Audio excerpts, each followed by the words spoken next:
I get it. Scrolling through endless pool cleaner listings, you see slick photos, promises of smart suction, and a price tag that looks like a bargain.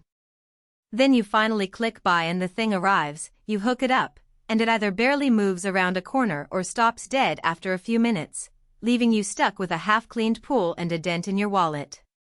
That feeling of wasted time and money is why I'm doing this deep dive. Link is in the description if you want to check the product details on Amazon. First off, the KANGJIEM automatic robotic pool cleaner is marketed as a cordless, rechargeable unit that can handle both above-ground and in-ground pools up to about 540 square feet. That size covers a lot of the typical residential backyard setups, from a modest 12 by 20 pool to a slightly larger 14 by 22. The biggest question most buyers have is whether a cordless robot can actually keep up with the debris load in a real-world pool that gets used daily, especially after a kid's pool party or a weekend of leaf fall. When you unpack the KANGJIEM, the first thing you notice is the sleek, all-plastic housing and the built-in lithium-ion battery that slides into a charging dock. The dock itself plugs into any standard 120-volt outlet, and the battery takes about 3 to 4 hours to reach full charge. In my testing, the charger feels solid, the connections click into place securely, and the indicator lights are bright enough to see in a dim garage. After a full charge, the robot runs roughly 90 minutes before the battery low indicator flashes and it automatically returns to the dock. For a pool under 540 square feet, that runtime usually translates to a complete cleaning cycle, but if you have a lot of fine sand or hair, you might notice a bit of residue left in the corners after the first pass. The intelligent part of the system is a simple navigation algorithm that senses walls and uses a random walk pattern to cover the floor and walls. It's not the most sophisticated AI you'll find in high-end models that map the pool, but it does a decent job of avoiding getting stuck under ladders or pool toys. In a real-world scenario, I placed a floating inflatable in the pool to simulate a child's toy.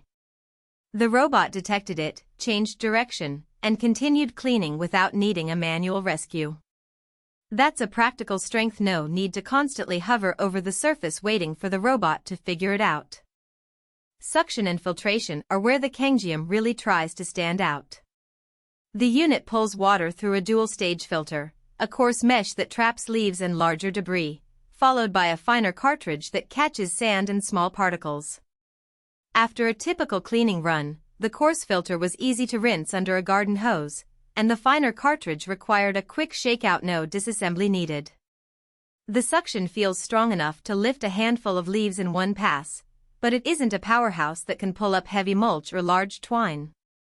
If you have a pool that's surrounded by a lot of pine trees, you'll still want a manual skimmer to get the biggest bits before the robot gets to work. One hidden trade-off of going cordless is the need to keep the charging dock clean and dry. The dock sits on the pool deck, and if water splashes onto the electrical contacts, you'll notice the robot won't dock properly. A simple wipe down after each season solves that, but it's a maintenance step that's easy to overlook. Also, because the battery is sealed inside, there's no option to swap out a spare pack for longer cleaning sessions. If you run a larger pool or want to clean twice a day during peak leaf fall, you'll need to factor in that 90-minute limit and possibly schedule a second run after the robot recharges.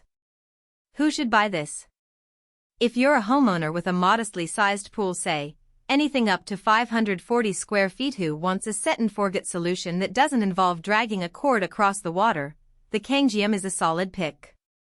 It's especially appealing if you're tired of manually vacuuming the floor after every swim and you don't have the budget for a high-end model that maps the pool and offers Wi-Fi connectivity.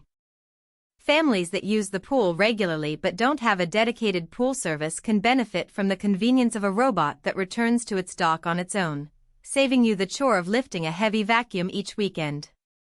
Who should skip it?